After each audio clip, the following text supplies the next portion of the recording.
প্রিয় বন্ধুরা, আসসালামু আলাইকুম।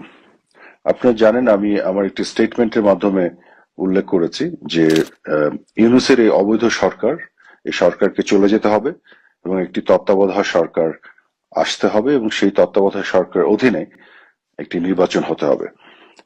তো অনেকেই প্রশ্ন করেছেন যে আমি তো এতদিন তত্ত্বাবধায়ক সরকারের বিপক্ষে ছিলাম, এখন কেন আমি তত্ত্বাবধায়ক সরকারের পক্ষে কথা বলছি। তো একই প্রশ্ন আমি তাদেরকেও করতে পারি যে আপনারা যারা এতদিন এই তত্ত্বাবধায়ক সরকারের পক্ষে এত কথা বলেছেন, আমাদেরকে বিভিন্নভাবে দোষারোপ করেছেন, আপনারা কেন আজকে তত্ত্বাবধায়ক সরকারের বিপক্ষে কথা বলছেন। সো এইভাবে পাল্টাপাল্টি প্রশ্ন করে আসলে লাভ নাই, তাহলে আমরা কোনো সমাধানে যেতে পারবো না। কিন্তু আমি কেন তত্ত্বাবধায়ক সরকার চেয়েছি সেটার পক্ষে আমার ব্যাখ্যাটি আমি দিই। আমরা যখন তত্ত্বাবধায়ক সরকার বাতিল করেছিলাম 2011 সালে আওয়ামী লীগ সরকারের অধীনে, তখন একটা নির্বাচিত সংসদ, সংসদীয় গণতান্ত্রিক এবং সাংবিধানিক প্রক্রিয়ার মাধ্যমে সেটি বাতিল হয়েছিল। এবং যেহেতু সেটি সংবিধান থেকে চলে গিয়েছিল, যার ফলে আমরা দলীয় সরকারের অধীনে নির্বাচনগুলি করেছিলাম। কিন্তু আজকে কিন্তু তত্ত্বাবধায়ক সরকারের সেই বিধানটি আবার ফিরিয়ে আনা হয়েছে। আপনারা জানেন যে আমাদের সরকারের সময় তত্ত্বাবধায়ক সরকার ব্যবস্থা বাতিল করে সংবিধানে যে পঞ্চদশ সংশোধনী আনা হয়েছিল, সেটিকে কিন্তু বাতিল করেছে হাইকোর্টের একটি বেঞ্চ। এবং হাইকোর্টের এই বেঞ্চটি বাতিল করার ফলে এই মুহূর্তে সংবিধানে কিন্তু আবার নির্বাচনকালীন তত্ত্বাবধায়ক সরকার ব্যবস্থা ফিরে এসেছে। কাজে আমরা যখন তত্ত্বাবধায়ক সরকারের বিপক্ষে কথা বলেছি, সেটা বলেছি তত্ত্বাবধায়ক সরকার সাংবিধানিক প্রক্রিয়ায় নির্বাচিত সংসদের মাধ্যমে বাতিল করার পরে। এবং তখন আমাদের একটা জাস্টিফিকেশন ছিল, একটা নির্বাচিত সরকার আছে দেশে, তার অধীনে নির্বাচন হবে, আমরা তত্ত্বাবধায়ক সরকার আর ফিরে যেতে চাই না, কারণ এত ব্যাখ্যা আমি এখন যেতে চাই না, আমরা সবসময় সেই ব্যাখ্যাগুলো দিয়েছি। কিন্তু বর্তমানে কিন্তু দেশে কোনো নির্বাচিত সরকার নেই, একটা অবৈধ সরকার আছে। এক। দুই হচ্ছে যে হাইকোর্টের একটি রুলের মাধ্যমে তত্ত্বাবধায়ক সরকারটি আবার ফিরে এসেছে এখন সংবিধানে। অনেকে হয়তো বলবেন, অনেক আইনজীবীরা বলছেন যে না, তত্ত্বাবধায়ক সরকারের ক্ষেত্রে এই বিধানটি বাতিল করে অ্যাপেলেট ডিভিশনের একটা রায় ছিল 2011 সালে 10ই মে। কাজেই অ্যাপেলেট ডিভিশনে এই রায়টি যেহেতু এটাকে বাতিল করে দিয়েছে, কাজেই তত্ত্বাবধায়ক সরকারটি এখনো সংবিধানে ফিরে আসেনি। পঞ্চদশ সংশোধনীর সেই বিষয়গুলি বাতিল করা হলেও এটি ফিরে আসেনি।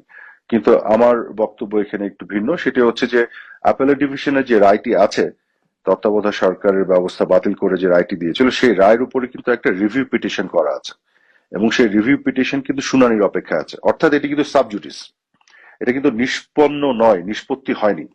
কাজে এটা যখন নিষ্পত্তি হবে, তখন দুটো হতে পারে: অ্যাপেলেট ডিভিশনের রায়টি আপহোল্ড হতে পারে, অর্থাৎ তত্ত্বাবধায়ক সরকার চলে গেল, অথবা রিভিউ পিটিশনে আবেদনকারী যারা, তাদের পক্ষে সিদ্ধান্ত চলে আসতে পারে, সেক্ষেত্রে তত্ত্বাবধায়ক সরকার আবার অ্যাপেলেট ডিভিশনের রায়ের রিভিউ এর ক্ষেত্রেও ফিরে চলে আসলো। কিন্তু এখন পর্যন্ত সেটি নিষ্পত্তি হওয়ার আগ পর্যন্ত হাইকোর্ট বেঞ্চের যে রুলটি এসছে, তার ফলে তত্ত্বাবধায়ক সরকার এই মুহূর্তে সংবিধানে আছে।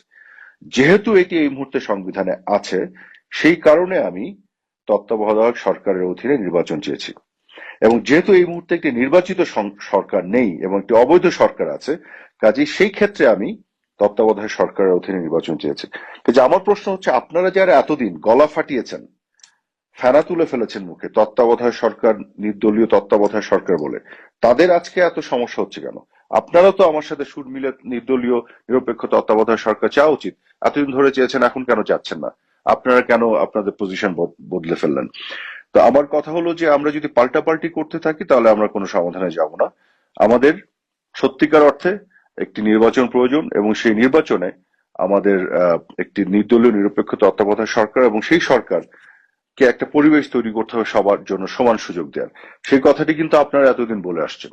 এখন এত কথা বলে আসছেন, এখন সেটা তো সুর পরিবর্তন করে ফেললে হবে না। এই মুহূর্তে ইউনূসের সরকার কি সরকার? এই সরকার তো আওয়ামী লীগের সকল নেতা কর্মীকে জেলে ভরে রেখেছে এবং জিহাদিস যারা, মৌলবাদীদেরকে এবং জঙ্গিদেরকে ছেড়ে দিচ্ছে, সবচেয়ে বড় বড় সন্ত্রাসী ক্রিমিনালদের ছেড়ে দিচ্ছে। এবং গোটা বাংলাদেশের বিভিন্ন জায়গায় আওয়ামী লীগের নেতা কর্মীদের উপর এক ধরনের অত্যাচার, জুলুম চলছে। এবং মুক্তিযুদ্ধের চেতনার পক্ষে যারা আছে, গণমাধ্যম থেকে শুরু করে সবার উপর অত্যাচার, জুলুম চলছে। এইভাবে একটা ফ্রি অ্যান্ড ফেয়ার নির্বাচন হবে? কাজে ফ্রি অ্যান্ড ফেয়ার নির্বাচনের কথা বলে যারা এতদিন মুখে ফেনা তুলে ফেলেছেন, আমাদেরকে বিভিন্নভাবে দোষ দেওয়ার চেষ্টা করেছেন, আজকে তারা তাদের আসল ক্যারেক্টারটা দেখাচ্ছেন। এখানে আমরা বুঝে যাচ্ছি যে আসলে আপনারা গণতন্ত্রের পক্ষে আপনাদের অঙ্গীকার বা কমিটমেন্ট আসলে কতটুকু ছিল আর কতটুকু মুখে মুখে বলতেন।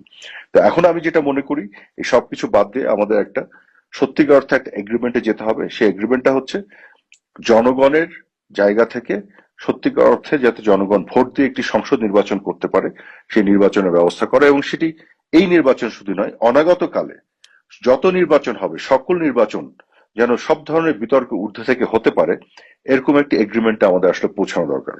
গত 15.5 বছরে আমাদের বিভিন্ন বিষয় নিয়ে আপনারা অনেক বিতর্ক তুলতে পারবেন। সেই বিতর্ককে জাস্টিফাই করার জন্য আমি তার আগের কথা বলতে পারবো। তার আগের কথা বললে আপনারা আরো আগের কথা বলতে পারবেন, কারণ এই বিতর্কের মধ্যে যদি আমরা জড়িয়ে যাই সেখান থেকে বের হওয়া খুব দুরূহ। আমি মনে করি আগামী দিনের জন্য আমাদের সামনের দিকে দেখা উচিত এবং একটা সুষ্ঠু সমাধানে আসা উচিত। এবং আরেকটি কারণে তত্ত্বাবধায়ক সরকার দরকার, শুধুমাত্র এই জন্য নয় যে ইউনূসের সরকার একটা অবৈধ সরকার। ইউনূসের এই সরকারের সাথে এই ছাত্র সংগঠন, যেটি বৈষম্য বিরোধী ছাত্র আন্দোলনের যে ছাত্র সংগঠন, তারা যুক্ত, এবং তারাই নাকি ইউনূসকে নিয়োগ দিয়েছে। এবং এরা আবার নিজেরও একটি দল গঠন করছে, যাদেরকে কিংস পার্টি বলা হচ্ছে, এবং দল গঠন করে তারাও নাকি নির্বাচনে পার্টিসিপেট করবে।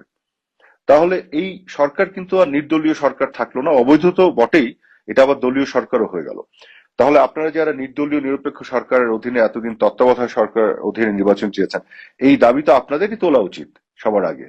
কাজে আমাকে প্রশ্ন না করে যে আপনি এতদিন এটা বিরোধিতা করেছেন, এখন কেন চাচ্ছেন, আপনি নিজেও চান, কারণ আপনি তো এতদিন চেয়েছেন, আপনি কেন এখন এটা বিরোধিতা করছেন? কাজে এই প্রশ্ন তুলেন না। আমার ব্যাখ্যা আছে আমার কাছে।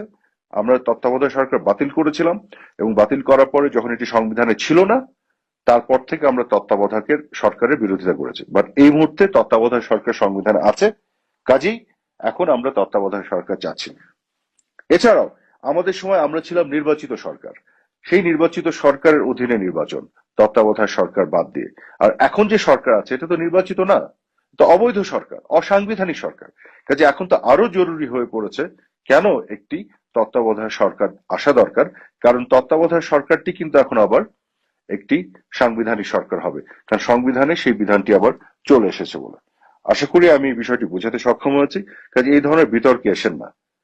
Don't come back and ask me আপনি তো বিরোধিতা করেছেন, এখন কেন আপনি চাচ্ছেন? ভাই, আপনি এতদিন চেয়েছেন, আপনি কেন বিরোধিতা করছেন এখন? So you are also having a hypocritical position there. Okay, I am not, because আমি এখানে সংবিধান অনুযায়ী কথা বলছি, সংবিধানের ভিত্তিতে আমি এগোতে চাচ্ছি, এবং একটা অসাংবিধানিক অবৈধ সরকারের বিপক্ষে একটা সুষ্ঠু নির্বাচন, যে নির্বাচনের কথা বলে আপনারা এতদিন মুখে ফেনা তুলে ফেলেছেন, জনগণের ভোটাধিকারের কথা বলে মুখে ফেনা তুলে ফেলেছেন, তাহলে আজকে কেন দ্বিমত হচ্ছে? জনগণের ভোটাধিকারের কথাই তো বলছি। আমরা তো বলছি না যে আমরা আবার নির্বাচনের মাধ্যমে ক্ষমতায় যেতে। আমরা বলছি জনগণ ভোটাধিকার প্রয়োগ করুক, সংসদ নির্বাচিত হোক, সেই সংসদে যারা সংখ্যাগরিষ্ঠ তারা সংসদে সংখ্যাগরিষ্ঠ আসন নিয়ে সরকার গঠন করবে, যারা সংখ্যাগরিষ্ঠ নয় তারা বিরোধী দলে থাকবে, জনগণের ম্যান্ডেট নিয়ে যে সংসদ, সেই সংসদ সংস্কারগুলো করবে। তো পরিষ্কার কথা, এখানে তো কোনো দ্বিধাদ্বন্দ্বের কোনো জায়গা নেই। আগামী দিনে যদি পূর্ণাঙ্গভাবে দীর্ঘমেয়াদে এসব সমাধান করতে চান, এখনো সময় আছে, আমি মনে করি এই জায়গায় যেতে হবে, নাহলে পাল্টাপাল্টির এই রাজনীতি কিন্তু শেষ হবে না, এবং সেটি কিন্তু আমাদের কারোর জন্য মঙ্গল হবে না। ধন্যবাদ আপনাদের সবাই।